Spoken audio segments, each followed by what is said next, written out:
Throughout its lifetime, The Legend of Zelda has gifted us with many timeless tales and experiences. Time after time, each entry in the series offers something new, while still being able to capture that feeling you got the first time you sat down and popped in a Zelda game and got lost in its magical world. This video is part of a retrospective series, going through each canon Zelda title. I'll be moving on to the Super Nintendo and breaking down The Legend of Zelda: A Link to the Past, a game that for a time was the definitive Zelda experience. So let's get right into The Legend of Zelda: A Link to the Past, a retrospective.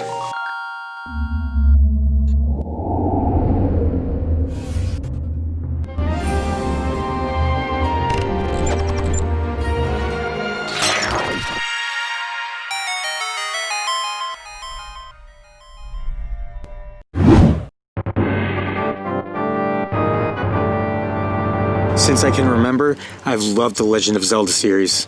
I was first introduced at a young age to the first games in the series on the NES, and I was instantly intrigued. Though I was too young to fully understand them, the concept of a young hero running around slaying monsters and navigating dangerous labyrinths to save the princess was so appealing to me. I could get lost in the fantasy world of Hyrule for hours, days even. But it wasn't until I got my hands on A Link to the Past on the SNES that I truly fell in love.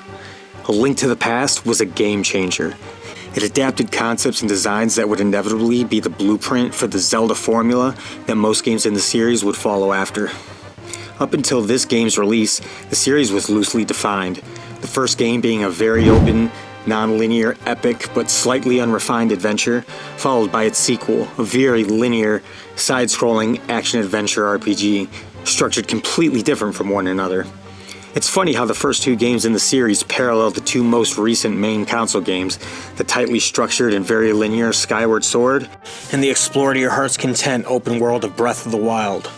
In any case, A Link to the Past took what worked best from both games and sprinkled in a lot of its own innovation, and the result was magical. A Link to the Past was released in 1991 on the Super Nintendo, or in Japan, it was released under the name Triforce of the Gods. The game starts out on a dark and rainy night. Link's sound asleep in his bed when you get a call to action from Princess Zelda telepathically. Link's uncle jumps up, tells you to stay put, and takes off into the night. Of course, Link ignores this, so he takes off after his uncle, but not before grabbing the lantern and smashing some pots like all Links do. Link steps out of the house and into the thunderstorm. I always loved the atmosphere A Link to the Past is able to present. It seems so much more advanced than anything the series had previously been able to offer, and I could argue that even the next few 2D games don't match the quality and detail A Link to the Past put into making a believable world. After finding a secret passage by the castle, you drop down into the basement, but you can still hear the rain falling outside and hear the music through the whole opening sequence. You find your uncle mortally wounded, who then gives you his sword and shield and tells you that you must save the princess with his last breath, and teaches you how to perform the famous spin attack for the first time in the series. Immediately within the first 5 minutes, we've been given more plot than the last two entries had in their entirety. This would be the start of the Zelda series, integrating a narrative that intervenes with the actual gameplay, instead of only a small title screen crawl providing a little backstory before the game sends you off into an adventure. So after sneaking into the secret passage, you have to find your way through the castle to find Princess Zelda. The castle setup isn't very linear, but the path to Zelda isn't hard to find. This is one of the series' best tutorial dungeons ever. It shows you the basic concept of the reinvented dungeons. It lets you get used to the controls, the combat, introduces a dungeon item, a boss, well, sort of more like a mini-boss, and then it puts you on a short escort mission to get Zelda out of the castle. You don't have to be too careful because Zelda can't take any damage, but you still get that sense that you have to sneak around. You'll notice the enemy's more advanced AI. Instead of seemingly moving around randomly, like in Zelda 1, if you're spotted by an enemy, they come after you. If an enemy hears you, they come after you. It's a nice touch. Once you get Zelda through the dark secret passage through the castle sewers, you finally arrive at the sanctuary, where Zelda is safe, for now. The man in the sanctuary gives you a heart piece for your troubles and tells you that you need the legendary blade, the Master Sword, to defeat the wizard Aghanim, and to look for the village elder, Kakariko. And then you walk out into Hyrule Field and hear that epic familiar theme music of the Hyrule overworld in all its 16-bit glory. Now that you've gotten Zelda to safety, all the guards of Hyrule are after you, and they're under Aghanim's control, because technically you did kidnap the princess, so it's pretty awesome that you can see and feel the consequences, good or bad, as you interact with the world, which allows you to become so much more immersed in this game. And this, compared to later titles, is only the tip of the iceberg, where the narrative is fairly simple. For the series' first attempt at storytelling on a deeper level, at the time, it was impressive. Even some of the townsfolk that seem familiar with you don't trust you and call the guards when you approach them. You can find signs that say wanted with your name and face plastered on them, and there are other instances that change the environment and the reactions or dialogue of the NPCs as you move through stages of the game. This was the first Hyrule that felt alive, and although there was no text crawl, the opening does provide you with a much more detailed and epic backstory, followed by visual context. It tells the tale of the legend of the Triforce, and what was known as the Golden Land, which we now know as the Sacred Realm. The divine power was so great that it was aggressively sought after by those overtaken with greed and envy. Many searched for it, but anyone who went on this journey never returned. One day, evil power started pouring out of the land, so the King of Hyrule commanded the 7 wise men, the 7 sages, to use their powers to seal the entrance to the Golden Land. Ages went by, and the stories became legends, obscured through the mists of time. After being closed off for so long, enter Aghanim, a dark wizard with the intentions of diminishing the seal, killed the good king of Hyrule, and started capturing the sage's descendants, one by one. Princess Zelda is the last one, and that's where the story begins. Epic. I love how they dived deeper into the lore and started giving The Legend of Zelda a more legendary background. And this game is the prequel to the NES games, so it gives Hyrule thousands of years of history, and seems to take place a considerably long time before the first 2 games. It gives the feeling that Hyrule is a very old and mythical land. And if you look into the instruction booklet, it dives even deeper, telling the first versions of Hyrule and the Triforce creation story, and the 3 gods. Well, goddesses, but that wouldn't be specific till the next main console game. It even goes over the origins of the Master Sword vaguely, and has the very first mention of Ganondorf. He was the leader of a band of thieves during the Imprisoning War that successfully invaded the Golden Land and obtained the Triforce. That's why he became the Demon King Ganon. This was originally what Ocarina of Time's story was loosely adapting, because Nintendo loves their prequels. This game had a lot of first-time appearances that would become irreplaceable Zelda staples and appear repeatedly throughout the series, like the Master Sword, Kakariko Village, collectible heart pieces, the hook shot, and an ocarina, even though they called it a flute. But come on, look at it. It's an ocarina. Classic songs like the Fairy Fountain theme, Hyrule Castle, Kakariko Village, and Zelda's Lullaby. And most importantly, the first time, Link gets his ass handed to him by a flock of murderous chickens. Or cuckoos, whatever. This game was full of ambition. Zelda 1 had an open-ended, non-linear style which allowed you to explore with next to no restrictions. A Link to the Past recaptured the essence of the original by readapting the overhead view and took the minuscule storytelling elements guided by a more restrictive structure of Zelda 2 and expanded on that idea profoundly, crafting one of the most well-balanced games in terms of linear and non-linear gameplay. A Link to the Past is essentially a linear game with a non-linear facade, which is brilliant. You get to experience an epic tale in Hyrule come to life while you explore to your heart's content. Though there are restrictions, dungeon-wise and in the overworld, but the overworld is so big that after you finish the first few dungeons and acquire a few items, almost all of the map is open to explore. And this Hyrule was bigger and more beautiful than ever. The upgrade to the 16-bit SNES was substantial, but the art style of A Link to the Past is animated in such a way that the graphics remain timeless, even today. You can feel the passion the dev team poured into this game, with the minute details subtly highlighting the entirety of Hyrule. The drops of water hitting the ground from the rainstorm, the view of the forest from atop Death Mountain, the sound effects of the guards running after you, Your footsteps splashing in shallow water, the warped and disturbing pain-stricken faces of the trees in the Dark World who can talk to you? Man. And the social interactions with the NPCs complements the world and keeps you engrossed and curious. When talking to the residents of Kakariko, you can find rumors and lore that will be brought to light throughout the game that have a satisfying touch, like the flute boy and his father who wondered what happened to him. I always wondered what the ghost-like vision of him was on the stump until I found him in the Dark World. Or the rumors of the leader of the thieves who hates bright lights, who you can find much later in the game in Kakariko's dark counterpart, Thievestown. There are some characters that are just full of mystery, like the demon bat who thinks he's cursing you, but is really giving you a magic upgrade. Like, what's his deal? Who knows? But some things are just better left off a mystery, and that's part of the magic of Zelda. I remember when I was a kid, playing through the first sequence of this game, finding the 3 pendants of virtue, and marching down Death Mountain and into the Lost Woods to claim the Blade of Evil's Bane so I could finally show Aghanim who's boss and save the day, fighting through Hyrule Castle's gauntlet all the way to Princess Zelda, just to witness Aghanim using his dark magic on Zelda, then immediately following him into his hidden room and defeating him, and feeling triumphant and heroic, having saved Hyrule. Or so I thought. And then all of a sudden, I'm in a different land, on top of a monumentally gigantic pyramid, surrounded by shadowy purple skies with mysterious structures silhouetted in the distance. A powerful, otherworldly score plays as you descend the pyramid into this unknown, dark and corrupted land. Whoa. If you thought this version of Hyrule was big, your mind was blown once you discovered the Dark World.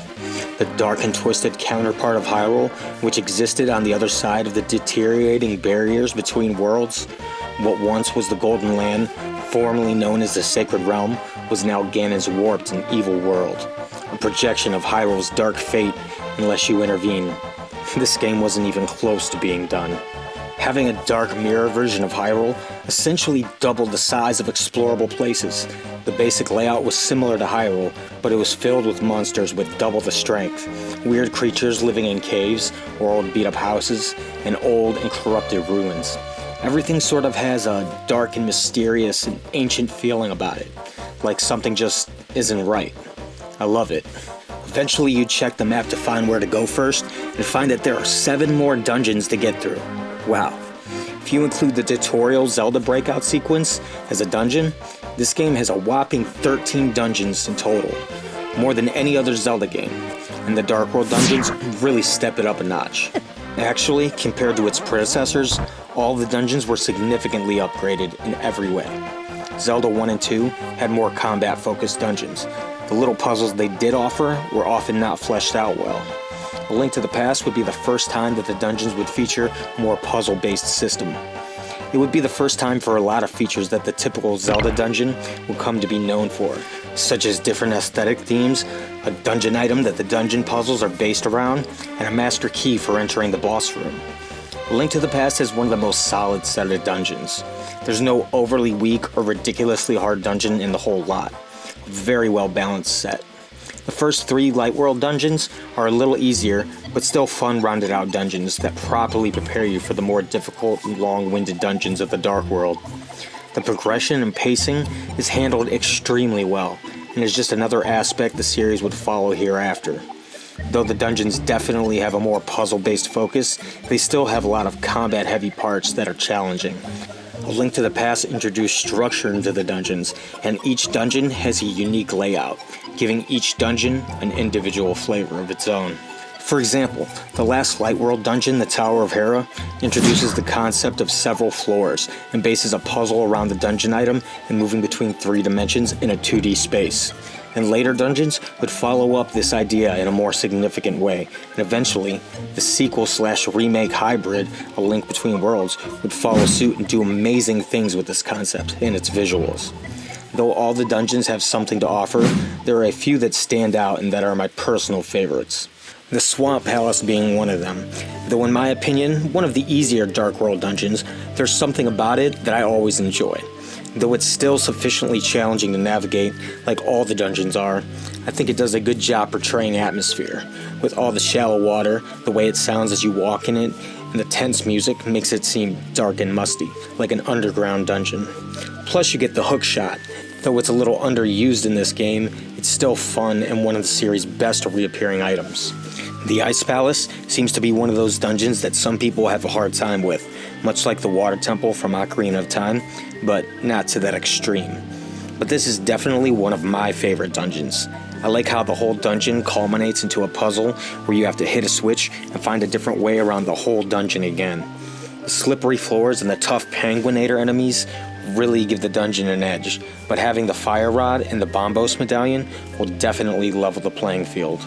I also love Thieves' Town's concept. It seems slightly maze-like at first, but once you get out of that open area in the beginning, it's fairly straightforward.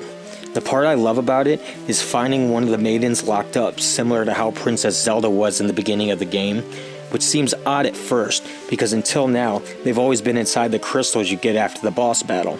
But the first time I ever did this, I was definitely surprised once I realized it was a disguise. And even more delighted when I realized it was Blind, the thief's old boss that you would hear rumors about in Kakariko. I thought that was really clever. And a hell of a boss fight too.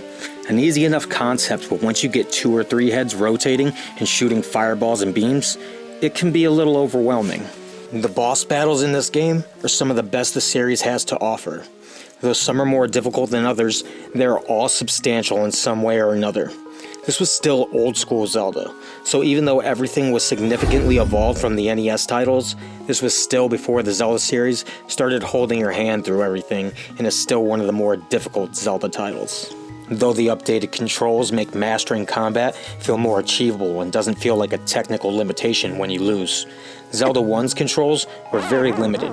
You couldn't move diagonally, so moving around was very choppy, and your attack distance was very short and were only in a stabbing motion, making it very difficult and slightly jarring until you get used to it.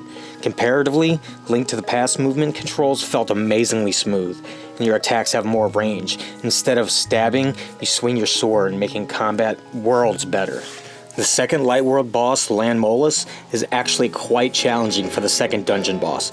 Dodging all those projectiles coming from 3 different random spots under the sand is actually not completely easy to do, especially since you probably only have 4 or 5 hearts at this point. Moldorm is one of those bosses that you don't die over and over to, but he can take forever to beat because he knocks you off the ledge, and when that happens, all the damage you've dealt is for naught, and you'll have to climb up the stairs and fight him again with full health. I always thought it was a fun boss battle, and apparently so did Nintendo, because this is the first of many appearances it has throughout the series. Mathula can be quite challenging. You'll have to dodge many white spiked objects moving around the room, as well as some disc laser-like projectiles while on a conveyor belt. It can get pretty intense. Definitely keeps you on your toes, much like the fight with Blind.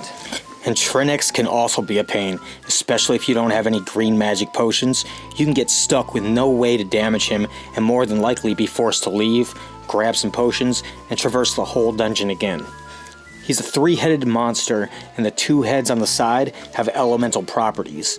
You have to shoot each with the opposite element rod to weaken it to do damage. When the ice head makes the floor icy, it makes it really hard to dodge the main head. And once you've destroyed the 2 elemental heads, it slides around, kinda like Moldorm, but much faster and directly at you instead of moving around randomly. It can be quite difficult to dodge. And there's Cold Stare. If you did the dungeons out of order, and you don't have the Fire Rod or the Bombos Medallion, you could end up underpowered or unable to even melt the big block of ice that it's in and forced to come back. That's another thing of beauty about A Link to the Past, is even though it's linear and there's a set path for you to follow, in a lot of cases you can deviate from the path, which can mix up how challenging a certain dungeon or boss is. You can't do the dungeons in any order, but after you beat the Dark Palace, you have a few options, and as you beat others, other options open up. It keeps a little bit of flavor of the first game in that way. The one complaint I have about the dungeons is the dungeon score. Not that it's a bad theme, but after this game, dungeons would come with their own specific theme song to better fit the aesthetics. A Link to the Past has 2. One for the Dark World,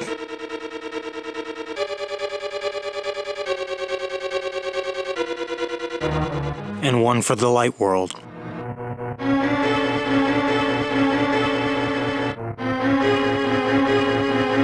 It can get repetitive after you've been hearing it for the last 5 dungeons, especially if you get stuck on a dungeon for a while. But other than that nitpick, the music in this game is fantastic. The Super Nintendo allowed Koji Kondo to make the composition sound so realistic. A Link to the Past, specific rendition of Hyrule Field theme, I think, is the most synonymous with The Legend of Zelda.